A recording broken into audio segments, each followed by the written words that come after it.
Okay, you ready to get equipped with radical trust? Hope so. Let's get started. Okay, here we are in the upper room, and you're about to see something really, really important for us to understand. Let's get started. And supper being ended, the devil having already put it into the heart of Judas Iscariot, Simon's son, to betray him, Jesus, knowing that the Father had given all things into his hands, and that he had come from God and was going to God, rose from supper, laid aside his garments, took a towel, and girded himself.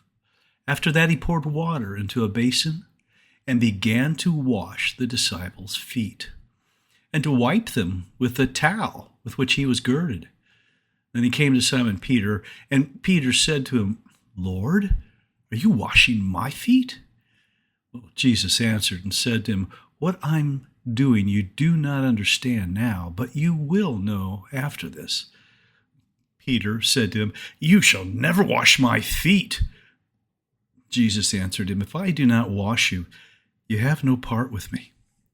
Simon Peter said to him, "Lord, not my feet only, but also my hands and my head."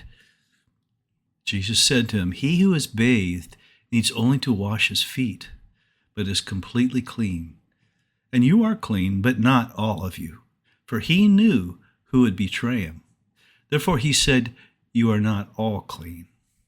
So when he had washed their feet, taken his garments, and sat down again, he said to them, "Do you know what I have done to you? You call me teacher and Lord, and you say, 'Well, for so I am.' If I then, your Lord and teacher, have washed your feet, you also ought to wash one another's feet. For I've given you an example, that you should do as I have done to you." Now, all that's from John 13. I think some of us miss the point in this magnificent demonstration. Understand that this was a physical display of a most important lesson, a spiritual lesson. Now, you may have participated in a ceremony like this and thought it was all about humility, and you wouldn't be wrong, but the lesson goes much further. The disciples had only a short time earlier been disputing, yet again, who among them would be greatest in the kingdom. You can see Luke 22, verse 24. And indeed, he said to them, "The kings of the Gentiles exercise lordship over them, and those who exercise authority over them are called benefactors. But not so among you. On the contrary, he who is greatest among you, let him be as the younger, and he who governs as he who serves. For who is greater, he who sits at the table or he who serves? Is it not he who sits at the table? Yet I am among you as one who serves." But we all have to focus on what he was doing, how he was serving. He was washing their feet. Of course, you may be aware that this was not an uncommon practice at the time. Generally speaking, people's feet were filthy, having walked on dusty roads. So what exactly was this lesson? Listen to Jesus' words. He said, "You also ought to wash one another's feet." Of course, this takes humility, but the point is cleansing one another.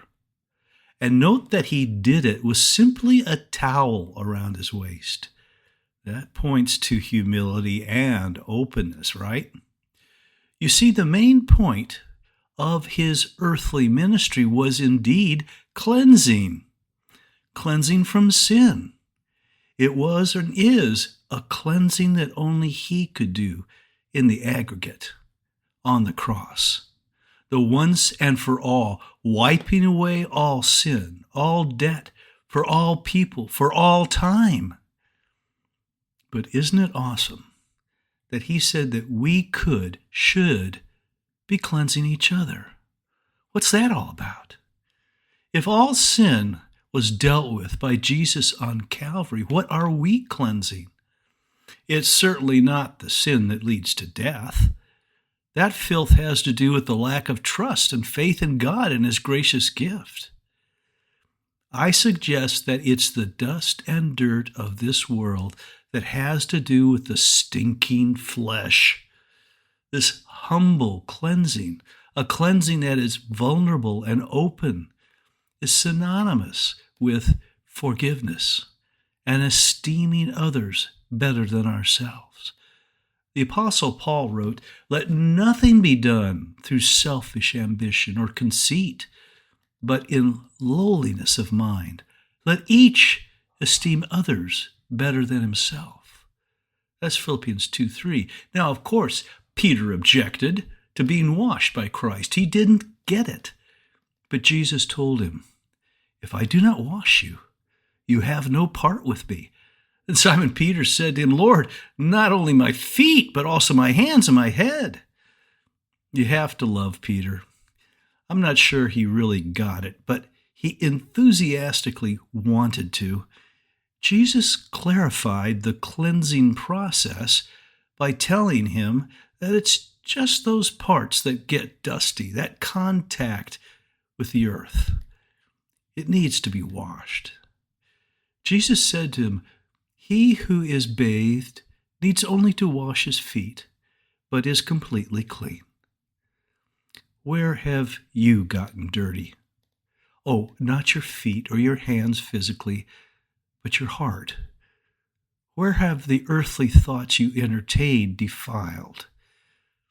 Jesus said in Matthew 15, "For out of the heart proceed evil thoughts, murders, adulteries, fornications, thefts, false witness, blasphemies. These are the things which defile a man." Now, modern Christianity is very concerned, like Peter, about cleaning the outside entirely. But this misses the point. In fact, Jesus told his religious hosts something related to this. As he spoke, a certain Pharisee asked him to dine with him, so he went in and sat down to eat. When the Pharisee saw it, he marveled that he had not washed first before dinner. Then the Lord said to him, "Now you Pharisees make the outside of the cup and dish clean, but your inward part is full of greed and wickedness." And as many, if not most of you can attest, this condition is not isolated to the Pharisees. Each of us needs the interpersonal ministry of cleansing forgiveness from one another. It's not necessarily a salvation issue, but a freedom from all unrighteousness. 1 John 1:9 again says, "And if we confess our sins, He is faithful and just to forgive us our sins, and," get this, "to cleanse us from all unrighteousness." There's no lasting shame in needing to be cleaned from the dust of this life. The shame is in staying dirty. If you need a heart/foot washing from a brother, sister, or the Lord, get it. We all need it from time to time. Now, may the Lord grant you peace in the midst of any storm and faith to trust Him. Look for our next podcast, and may you realize more of His grace today.